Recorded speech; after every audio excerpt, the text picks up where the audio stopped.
you so much for joining me on my program once again. I appreciate you wherever you're joining me from. I say good morning, good afternoon, good evening. Accept my greeting according to your time zone. If you have not subscribed to my channel, please kindly subscribe to my channel. Click the notification bell so that you'll be notified each time I upload a video. You can be among the first to receive it. Then go to the comment section at all time. Leave your comment, drop your contribution. If you have suggestions, make it out there. If you have any criticism, put it down on the comment section. It will make us to get better, presenting you a better program. You want to be the next Senate president, and I'd just like to know, you've championed over 30 bills, yourself. I'd like to know, what are the convictions that heralds the kind of bill you champion? And can you, as a quick summary, let us know, just hang on a minute, Senator, let us know your voting record on key national issues. How did you vote? For instance, how did you vote on the digitization of the election process and the electoral bill? What are your voting records on key national issues? It's also really very important. And what made you vote the way you vote? Probably, is it your convictions or your party affiliations or interests? Then I'll ask you lastly, what's your background like? Let's know a little bit about you. Let's dig deep into you, sir. Rufai, thank you very much. And this is the first opportunity I will have to encounter with you. So, first and foremost, the bills I have presented before before the Senate. If you look at it, if you are a student of history as well, and you make references to the goings in National Assembly, especially the Senate, you will be able to see what kind of bills I have presented. The bills I have presented are bills that have to touch with the common man in this country.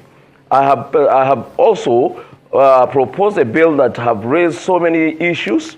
One, like the one Dr. Abati stood to talk about. The social media bill, which was framed as anti-social media bill. It's not an anti-social media bill. In every advanced society, you set standard of how certain things have to operate. We have seen it. We're evolving in our democracy, in our development. We're evolving. We have not reached that climb. So it is always right to see that certain things are put in the right perspective in terms of regulation. Nobody is saying that anyone should be gagged. I have always been on social media for almost how many hours in a day? I cannot even count. It has been part of me, and everyone that knows my passion, I'm somebody that is technology-driven personality, and I take pride in doing that. When you look at my bills, I have touched bills that has to do with even the infrastructure standard of this country. This is a country that there was a time that we had an oil boom in this country, and we are so proud to say that we have all the money we'll be able to run this country. But alas, we were not able to meet the kind of infrastructural facilities that we should see. We don't have good roads, we don't have the kind of electricity, power, and the rest of it. Even the housing, we have deficit in the housing scheme. So my bills, if actually Rufai does his research very well, you will be able to see, and I will use this opportunity to tell Nigerians. If you look at the social worker today, or you look at those unskilled workers in this country, they have not been regulated. You will see that somebody that has an opportunity to get a construction site, he will go get hired these laborers to come to work. And at the end of the day, these laborers are overworked for more than the standard hours that they're supposed to work. And then at the end of the day, they are being paid peanuts. And I felt it's wrong in a country like this, whereby the unskilled level, those unskilled employees you see, constitute majority of the productive sector, the productive level in this country. So I proposed a bill in that area whereby I call for the regulation of employees in the unskilled sector. Also, I have also presented a bill to do with tertiary institutions, health sector, like the teaching hospitals. today, those days, when you look at University of Ibadan, you look at University of Ibadan Teaching Hospital, you look at the Enugu, that's University of Nigerian Teaching Hospital. These are classes of health institutions that had been reckoned. They have been known all over the world. But today, you will see that lack of funding have crippled them. We have a TED Fund. TED Fund is not giving any support in terms of resources for these institutions to even conduct researches and then put those kind of equipment that we need to be able to advance our health sector. So I presented a bill, and that bill was passed and has been presented before Mr. President for assent. So if you look at also... Okay, real quickly, Senator, because of time. So, I mean, you've answered about your bill. I want you to answer, how have you voted in very specific issues of national importance? You know, how have you voted in the Senate? That's one. Then two, tell us a little bit about your background. Let's just, know your antecedents. Quickly, sir. Okay, you asked 3 questions. I've answered one. So I'm going to the second one. How did I voted during the Electoral Act debate? I think I'm one person that have also contributed so much to some of the clauses you can see in the Electoral Act during our debating sessions. And I will tell you that without any fear of contradiction, I voted in where my party representatives voted, because I came to the National Assembly with the interest of my people, and my people asked me to vote where I voted. And where did I vote? I voted that yes, there should be transmission of results, but we should also look at how the spread is. Is Nigeria covered? Is Nigeria covered? Let's even talk about 90%. Is there a coverage of 90%? Because I have a constituency that is close to the Federal Capital Territory. Is close, is also at the middle or center of this country. But yet, I have so many wards in my constituencies that are not connected to any of the telecoms. So in that case, since I'm representing them, I have a voice to present before any debate in the National Assembly. And the reason why we did that was to make sure that we did the right thing and give the kind of climate that will be able to give us the best out of what we have done. And if you look at the Electoral Act today, I can tell you it's better. The elections that we are having in this country today is much far better than what we used to be, what we used to see, where people will carry ballot papers and stuff them in. But today, go and stuff ballot paper in your ballot box. The moment it does not go with what the beavers will give you in terms of accreditation and verification, it's going to result in you having 0 at that polling unit. And I can tell you that without any fear or mixed contradiction to what I'm going to say, Electoral Act, as amended 2022, have done very well for this country in our electoral processes. Today, you can see that every Nigerian goes to the poll. And those that go into the poll, if they present themselves for accreditation and verification, if they have been accredited and verified, yes, then the sanctity of that vote can be counted. So I've done well. And when you're talking about who I am, if you are talking about who I am, yes, I am a student of history as well, because I try to guide myself about precedents. I guide myself about those things that will take me to where I want to be. I am a graduate of Ahmadu Bello University, Zaria. I graduated between 1989-90. I served in Port Harcourt from 1990 to 1991. And after then, I ventured into business. I was in El Petroleum Nigeria Limited. I was at the procurement department where I served, and I also had a stint there. I stayed there as a contract staff, but decided on my own to leave. And I left that place and started working as a businessman on my own, building my own kind of empire, which I have done now. And I can tell you, I am a proud employee of over 168 working under me and paying them salary every month.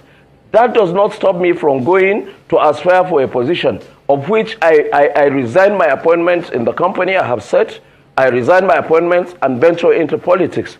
And I can tell you, from all, if you are talking about background, just as somebody will say he's a seasoned and retired civil servant, I will tell you I'm a seasoned businessman who has ventured into politics, who is also very acquainted with technology, because today's world, the 21st century, is moved by technology, and I'm very passionate about it. Well, Senator Musa, I listened to you saying it doesn't matter if you are from the same place with the APC chairman. But the big elephant in the room is religion. Many have said that if you were to emerge as a Senate president, it will mean that the president is Muslim, the vice president will be Muslim, the Senate president will be Muslim. And Christians are saying, that's too much in a multi-religious country. Or you don't think that that's an issue? For the exigencies of our time, looking at the volatile situation of this of what has generated the Muslim ticket in this country, I am one person that believes in the secularity of Nigeria. I'm one person that believes that for every reason there should be give and take in this country. We have lived with both Christians, Muslims. Some of us have relatives that are still Christians and they are still Muslims. We have lived in a society where there is intermarriage. We have lived for so long. Our forefathers have envisaged a country where we will all live together. I will not have any problem.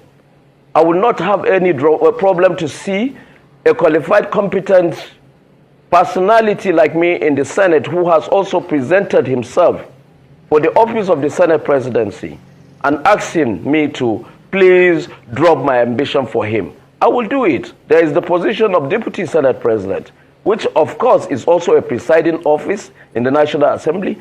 I will be willing to do it if it is going to be best for the best interest of Nigerians. It is going to be for the best interest of the zone I'm going to represent. It is going to be for the best interest of my state and my senatorial district.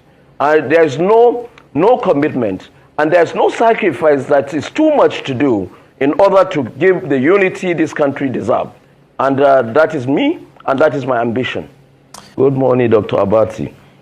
Good morning. Well, Senator, you have indicated your interest in the leadership of the Senate, the 10th National Assembly.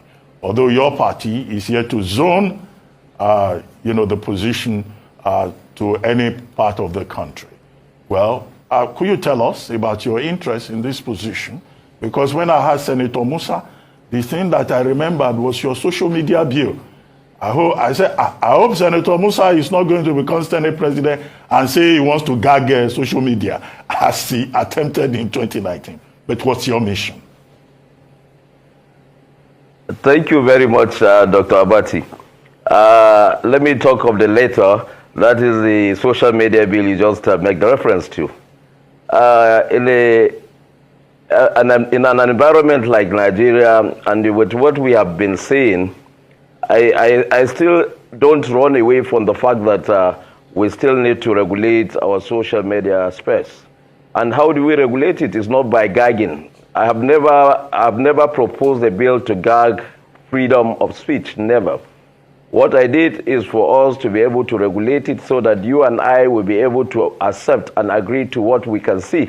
We can also argue on certain things that are not good for the society, and those are the things you see in other climes. You can't tell me you are not free in the United Kingdom or in Canada to use your social media, but there are some red lines that you cannot cross. And that is exactly what I'm sure if you read the bill, you will get to understand what that means. But let me come to the point of why I'm here and based on your invitation. The 10th National Assembly, for now, I think almost about 98 senators have been declared winners in their various senatorial districts. And I think INEC have also proposed a date for rerun in those areas that have not been, that were declared inconclusive. Be it as it may, yes, the tussle over who leads the 10th Assembly has begun. And I believe that all the names you have mentioned, every one of them is most qualified competent to occupy those offices. But the honors of who leads rest on those elected senators. And by virtue of the rules we have in the Senate, the standing order of the Senate 2015 as amended have specified the mode and method at which leadership of the Senate and both the presiding and the principal officers and other offices of the other ranking offices of the Senate will be appointed or elected. So we must be guided by that as well. In reference to my own aspiration is on the basis of my representation from my constituency. If you look at the results so far, you will see that every zone of this country have done very well in terms of returning the governing party who will be, who by right will present the presiding officers, or by convention, I would say. But yet, if you look at it as well, there are certain zones that have been able to prove that they are real party loyalists and they have voted for the party which is going to be the governing party. And the race, if you look at all those that have shown interest, belongs to the APC, which is my party. And as such, if there will be someone aspiring to lead from either northeast or south-south or southwest of this country, where even the president-elect is coming from, I don't see any reason why someone from the north-central would not also aspire to lead the 10th Assembly. Basically, we're talking about competency and experiences. I think the 109 senators that will be elected to the Red Chamber are all competent, are professionals in their own right, and they come from diverse professions. Some are accomplished military personnel that have retired. Some are seasoned technocrats that have reached the peak of their careers and retired and seek for election and were elected. Some are fulfilled and businessmen that have also made remarkable achievements, achieved so much in their endeavors. So I don't see any issue in terms of saying if one is qualified or not qualified. But when you come to National Assembly, there is what we call the some parliamentary standards. Legislative duties are completely kind of different from civil service job, because legislative duty is a duty whereby everybody is coming to represent his people and bring to table the aspiration and the needs of its own domain. So in that case, you can see there will be kind of the robust debates either on the floor or at committee levels. And it takes a leader with that perseverance and wisdom to be able to accommodate 109 senators of different diversities. Right. So, and I see myself as one person that can be a bridge builder. Okay. And if you look at the 9th Assembly, today we had a 9th Assembly that was a kind of rancorous-free within the chamber. Why is it like that? It's because of the kind of wisdom that was applied by the leadership. And also the followers that were there were able to conduct themselves in the best standards that the Nigerian, international community will look at Nigerian standard in terms of proceedings within the National Assembly, that is within the Red Chamber, specifically. So, Dr. Roberts, yeah. All right, thank you. I'd just like to ask you a question. Now, your ambition is, there are a number of factors to consider.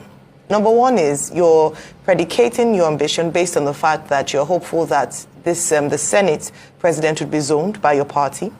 If zoned, it will be zoned to the North Central. Also, bearing in mind, that's another part, bearing in mind that the current APC chair is from your zone. And so if you do emerge as Senate President, then there'd be that, that challenge with both of you being from the same zone. Also, what will then happen to your friendship and relationship with the current Senate President, who is said to also be in the race or in the running, or perhaps has shown interest to coming back as Senate President? Thank you very much. The issue of my aspiration has nothing to do with my personal relationship with anybody in the Senate.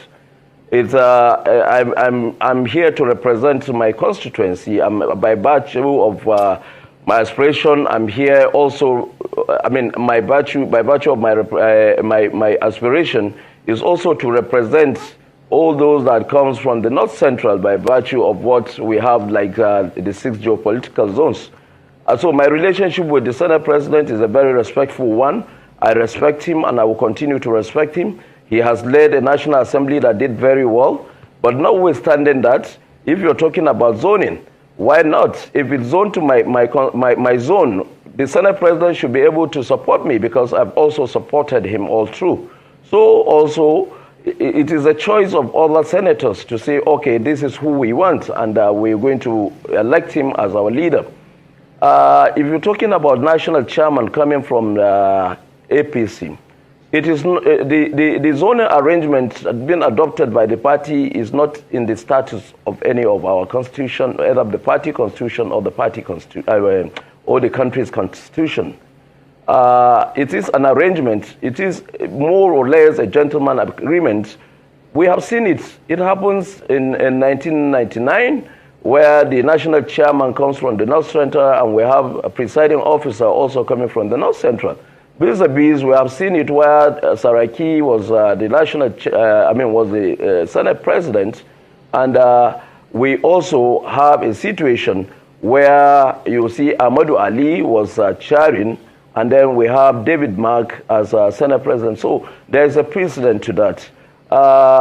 Be it as it is, North Central is duly qualified to also present a candidate for the position of Senate presidency, if it is zoned, as you said. But if it is left open, it depends on the number of senators that I will be able to convince to accept my norms and the kind of standard I want to bring to the National Assembly, especially to the Senate. We need a bridge builder. We need somebody that is so diversified in every field. I mean, somebody that is well exposed to the standards. Yes, we can talk about democracy in other climes. When you are talking about democracy in countries like the United States of America, where we are copying from, then when a presiding officer or a principal officer is returning to the office, he's been sponsored, which he contested and get elected, once he's back to the floor, there will be no tussle. But we are an emerging democracy, and as such, we are trying to see how we can get a balance in order to get that every zone of this country is fully represented in the affairs, in the leadership affairs of this country. So I see myself as one factor that will also re-engineer the beginning of a new Nigeria.